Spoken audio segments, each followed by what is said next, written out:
Welcome to the Get Your Goal podcast, the place where ambitious, deep-thinking women chart their own course, exploring the mindset, emotions, and daily practices that help you get your goal your way by being unapologetically you. I'm your host, Paula B., Master Certified Life and Goal Coach and creator of the Daily 3 Journaling Framework. On this podcast, you'll learn to navigate your unique path to success by using the most powerful tool in your kit, your own internal compass. Ready for the adventure? Let's go. Hello, friend. Today we are talking about how I stopped wasting time and started getting shit done. And I think that maybe you can relate to the story that I'm going to tell you today. If you are currently feeling like you have an endless to-do list and you feel that low grade or high grade constant frustration of like never getting enough done on your way to your goals, and you've got a lot of chatter in your head about how you'd be further along by now if you could just stop wasting time and start moving forward. And I want you to know that this is something that I'm going to present to you today, in this story as though it is completely past tense. I have figured it all out. I personally have stopped wasting time all the time, and I am always getting my shit done. And I want you to know right here at the top of the podcast that I'm going to tell you a very specific story about a very specific way in my life that I have figured out how to stop wasting time and start getting things done. And I am also currently a work in progress. I love for you to be able to see me in full transparency as somebody who has gotten a little bit forward and understands some things and has some concepts to teach you and share with you. And also, I want you to know that I am a full human being that is still working on this stuff too. Today, I'm going to tell you very specifically about how I used to procrastinate and be indecisive and let a lot of my perfectionist tendencies really slow me down and waste time here on the podcast. I have a very specific story to tell you about how hard the podcast used to be for me. I have been working on this podcast. Gosh, I started it in October of 2017 and have honestly until pretty recently have had kind of a love-hate relationship with it.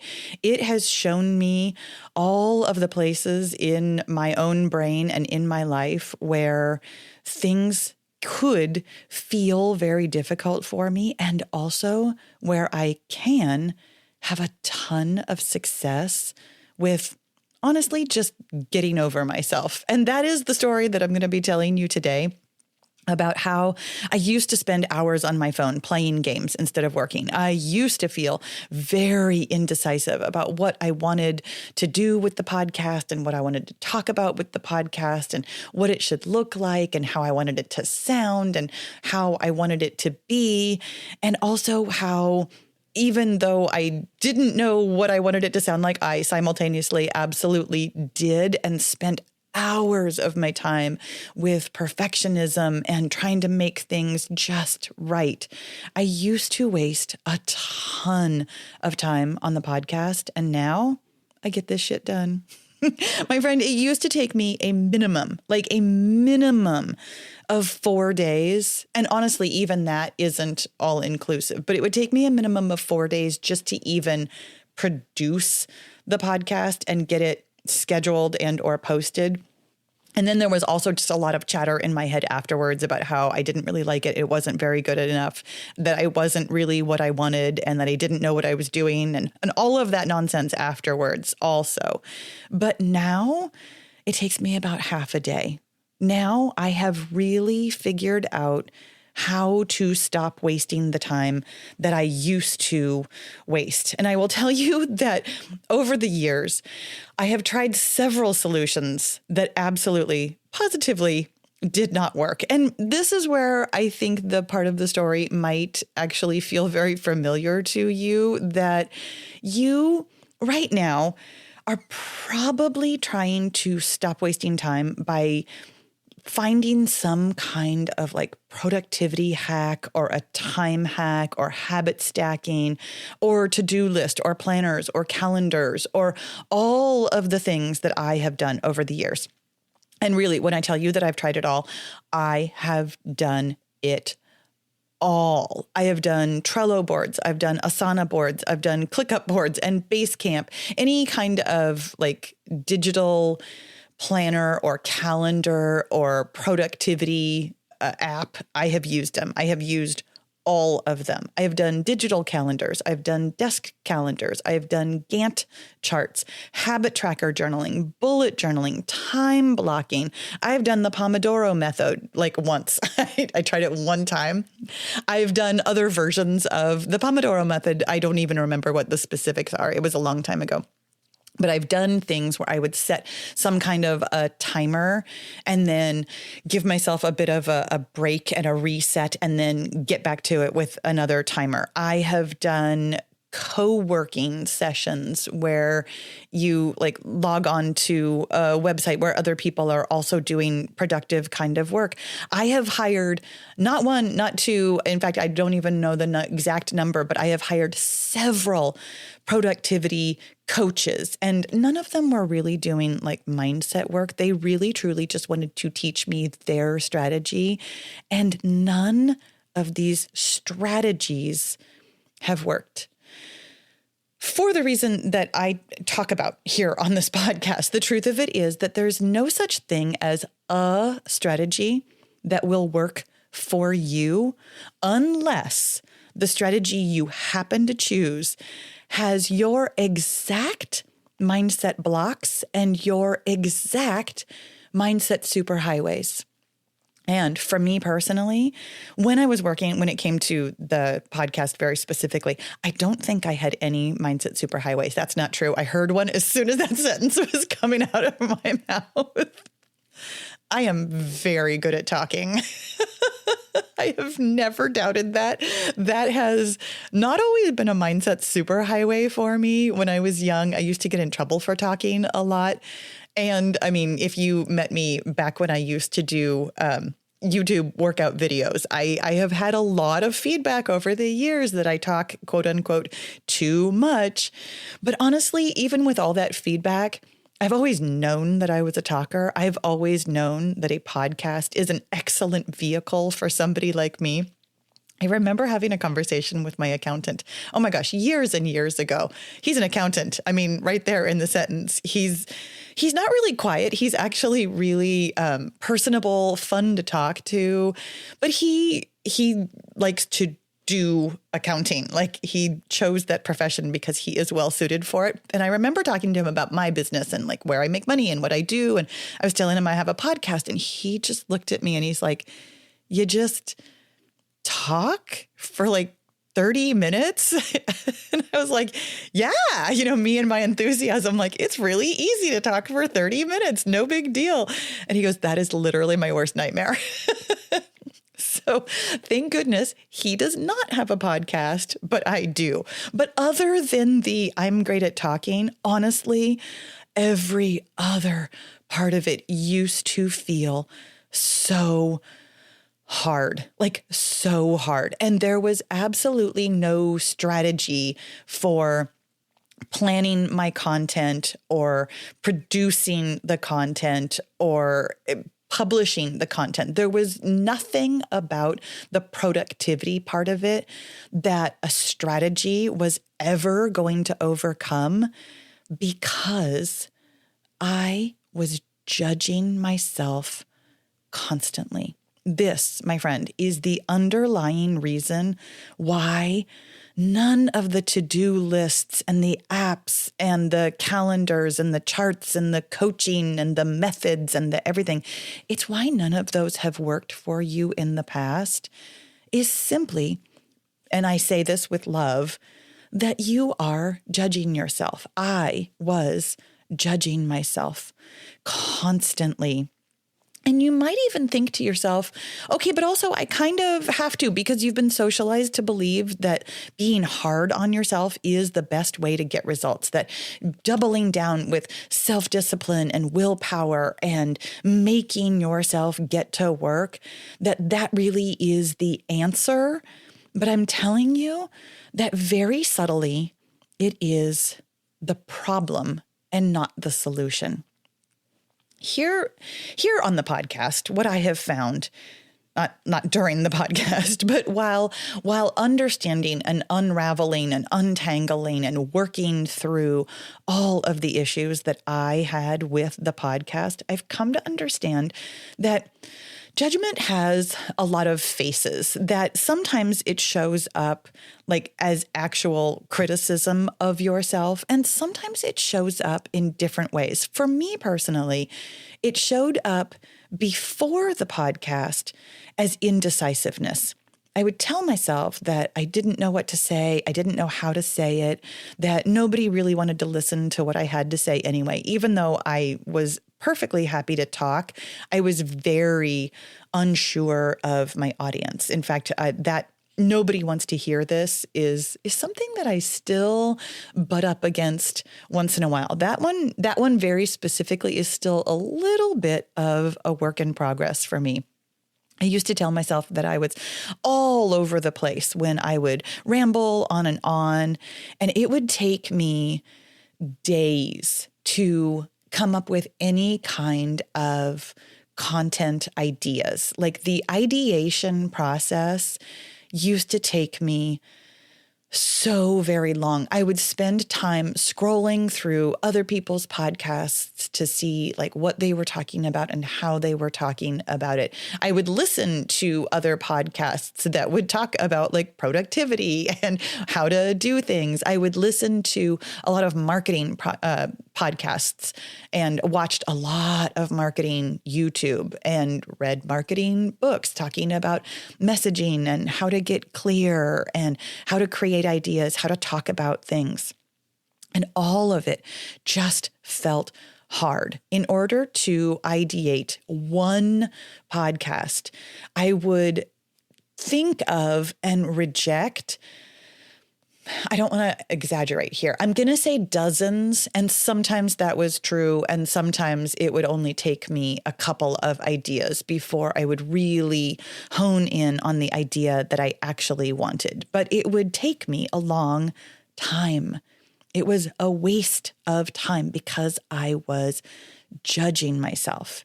Then during the podcast, and not always like really during, sometimes during / after, and sometimes completely away from the podcast, I would judge myself a lot about the audio equipment. I would tell myself that the actual equipment I owned wasn't good enough, that my studio wasn't very professional, that what I was saying didn't make any sense. That was actually something that used to stop me constantly while I was recording.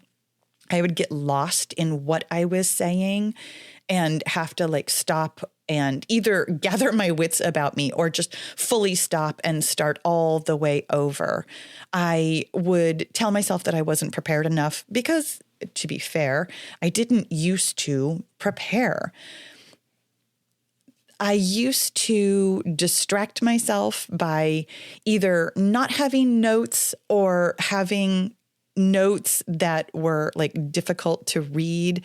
It would take me hours to record a 30-minute podcast because I would stop and start and stop and start and then start over. And sometimes, in fact, more than once, oh my gosh, as I'm thinking about it and remembering it dozens of times over the years, I just fully stopped and then had to start from absolute scratch with a new idea and new notes and new everything. There exist in the world numerous podcasts that never made it to the light of day because I was judging myself while I was recording them. And then after the podcast, I feel like I've told this story before and I can't even begin to remember which podcast it was in, but every single time I would turn off the microphone, I would tell myself, well, that wasn't my best.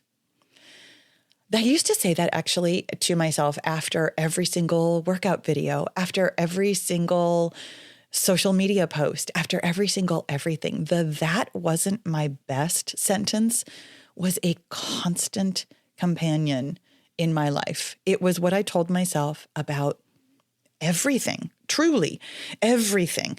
During the editing process, I could barely listen to myself talk, and not for the reason most people think. Like, most people are like, oh, I have a hard time hearing my own voice.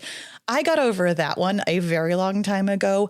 And I also still struggled, not necessarily with the sound of my voice, but the way I was talking. I was telling myself that I sounded stupid, that I was rambling. And then while I was editing, editing or avoiding the transcript, I would tell myself that my speaking was practically unintelligible to read. I had a hard time editing the transcript because of the way that I talked, and I judged myself for it constantly. And I realized that I just said that in past tense. I judged myself for the way that I talked. I actually still talk that way. I still go around in circles and start a sentence and then distract myself in the middle of it and come back to it later.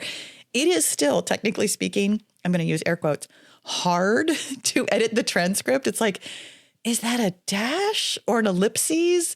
Is that a semicolon? Shall I just stop the sentence kind of randomly in the middle, even though it's not really a sentence, and then start a new one? Because that's kind of how I said it.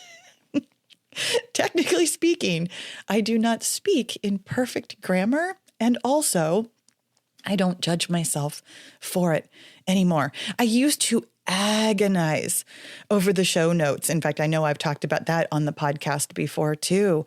It would take me hours to edit the actual podcast, the audio part, and then several more hours to edit the transcript.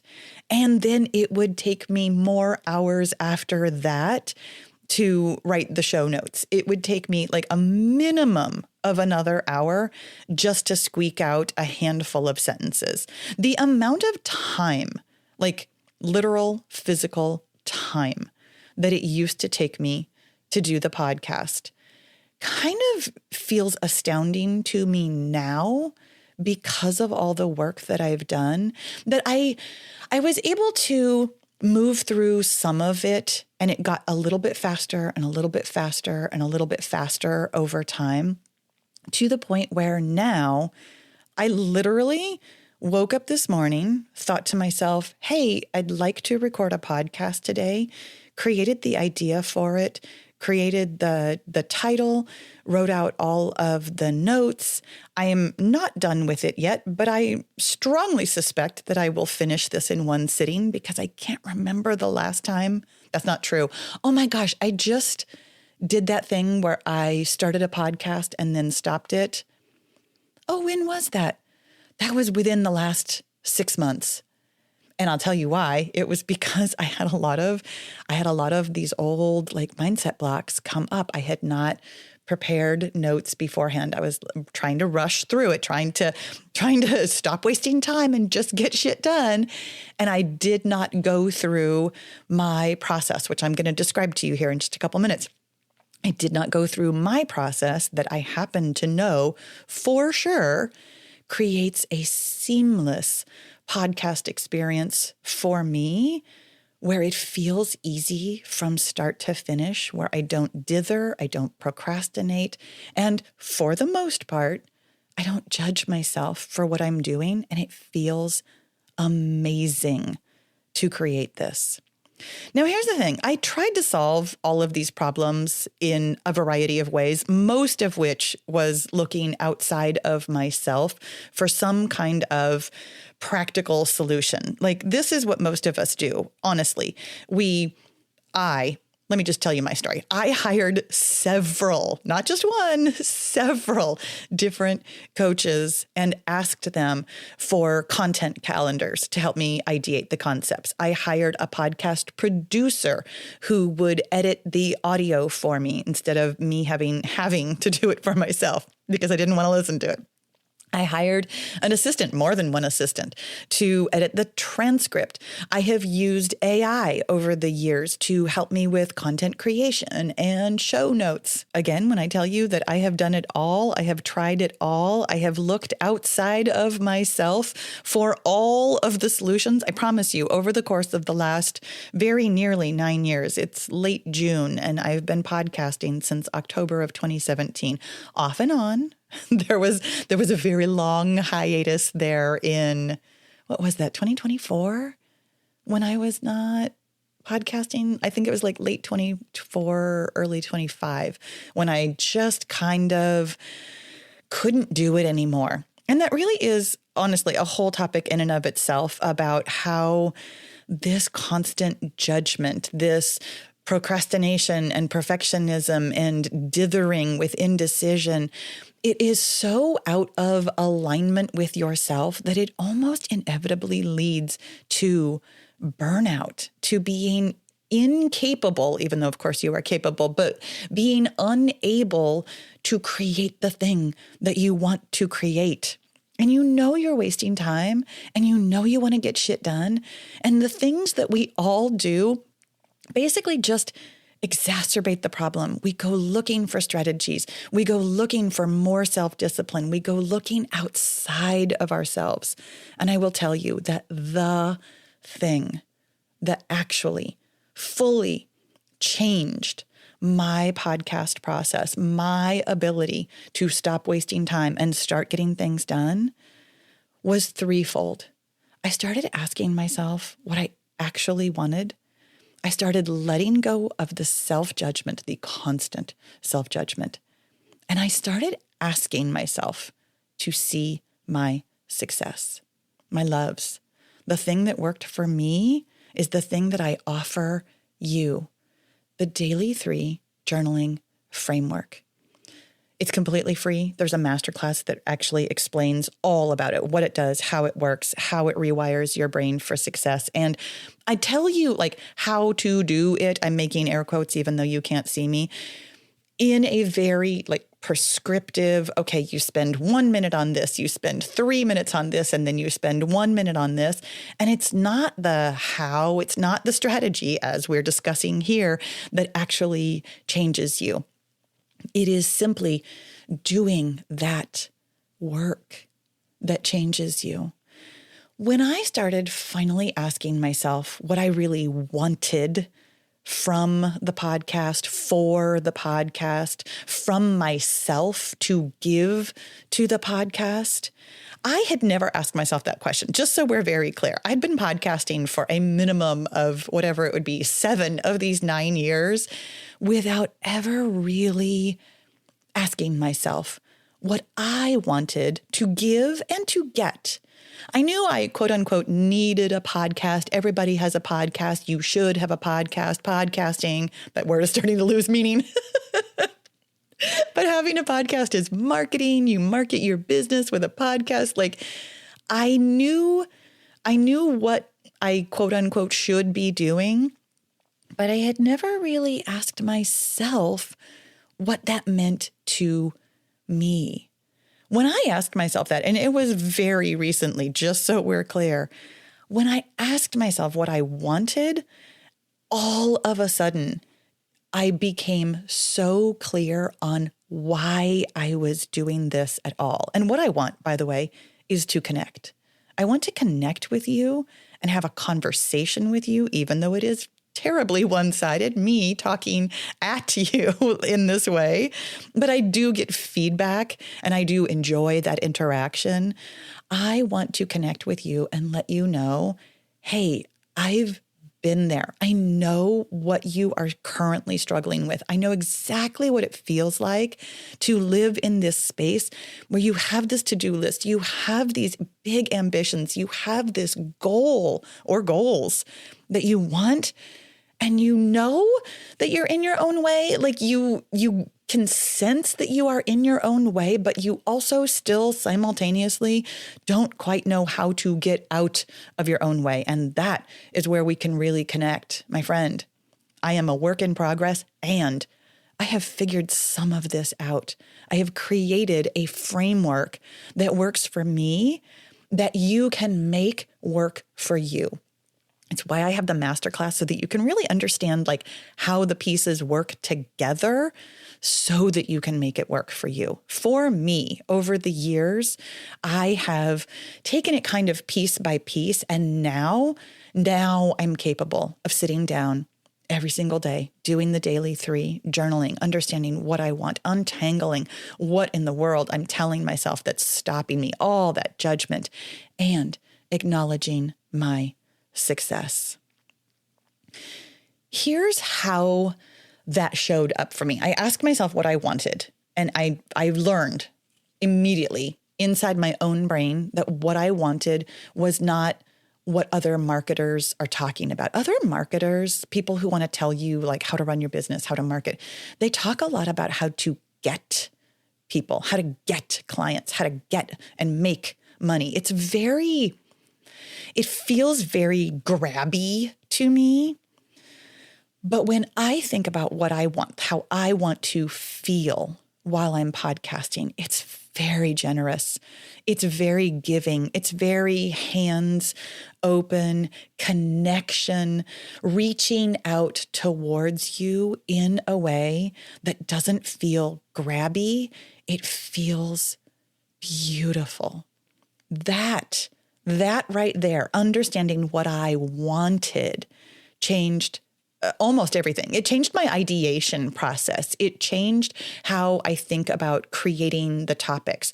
When I want to connect with you over our shared struggle of, okay, I am a person with an ambition. I'm an ambitious woman with a busy brain, and I'm not sure how to get out of my own way. Having something to say to you feels incredibly simple. When I started untangling my judgment about myself, about my audio equipment, about how I was saying things and what I was saying, when I started actually doing the metacognitive journaling, if you've actually already listened to the masterclass about the daily 3, there's 3 different kinds of journaling. One of them is future self journaling. That's asking yourself what you want. One of them is metacognitive journaling. That's asking yourself what you are telling yourself currently that feels terrible, that's blocking you from moving forward. That's all the self-judgment.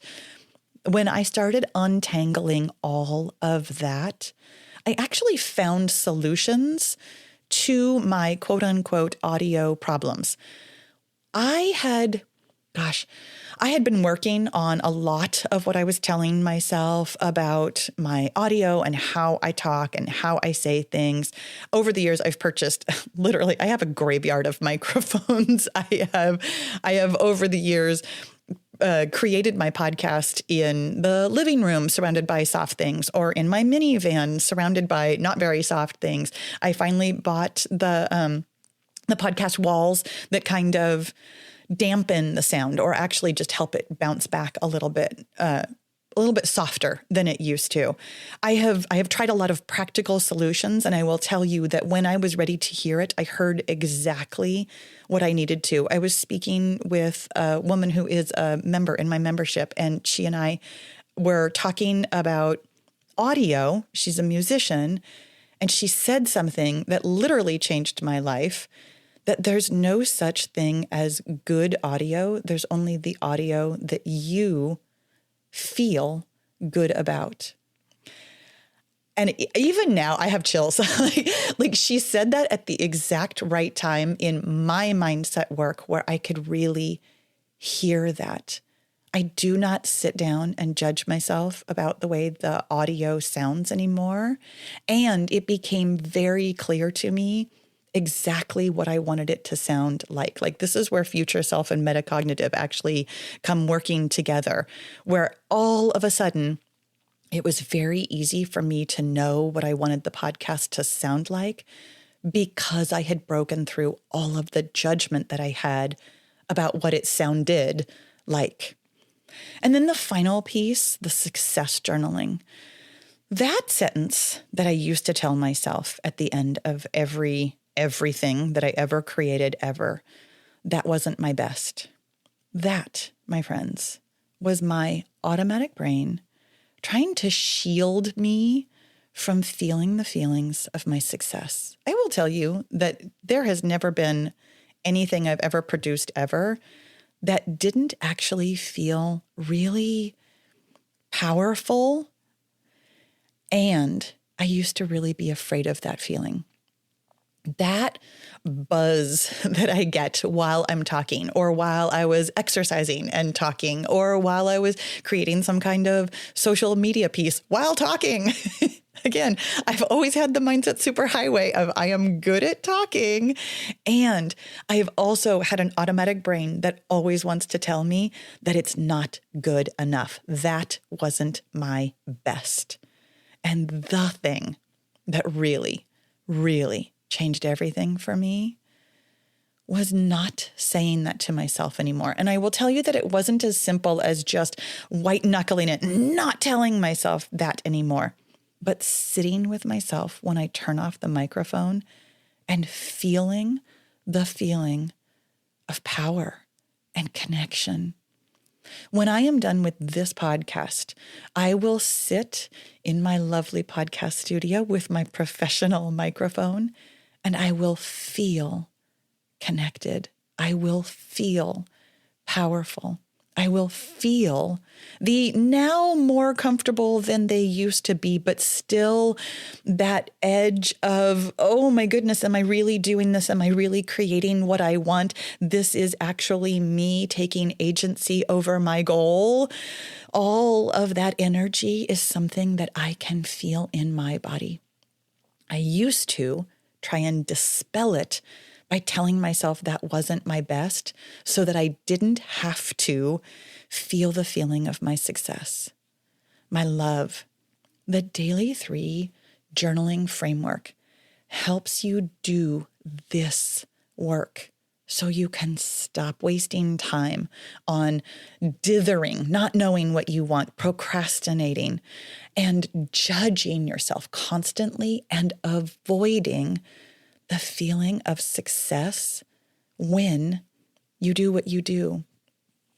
It used to take me a minimum of 4 days to stop and start and wallow and dither and play on my phone and then judge myself and tell myself it wasn't my best. And now, when did I wake up? I woke up a couple of hours ago.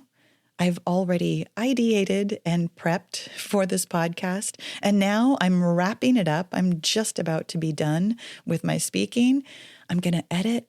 I'm going to create the episode art. I'm going to put it up in the world, and I'm going to connect with you.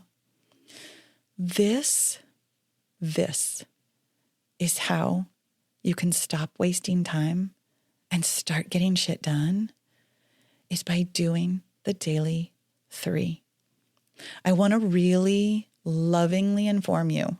I mean, I've given you the timeline of 9 years on this podcast. I was not doing the work on most of this until, I'm going to say the last couple of years. The last couple of years when the podcast got really hard, when it felt heavy, when I saw myself constantly struggling and searching for solutions. When I really started doing this work, really started asking myself what I wanted, really started untangling what I'd been telling myself, really sitting with myself in the success, it has really only taken a couple of months to go from the podcast being an all day, all many days affair to now being something that feels easy, smooth, like something I actively want to do for you, for me, for my business. This is something that is available to you, my friend. Thank you so much for listening, for coming along with me on this ride. I'll talk to you again soon. No matter where you are on your goal-getting journey, I'm here to help. Get started by watching the free Daily 3 Masterclass to learn the simple journaling framework that rewires your brain for success. Move forward with confidence at your pace with one of my goal-specific guided journaling experiences. And when you're ready for immersive exploration with fellow travelers just like you belong in the Get Your Goal membership. Find it all and join the adventure at getyourgoal.com.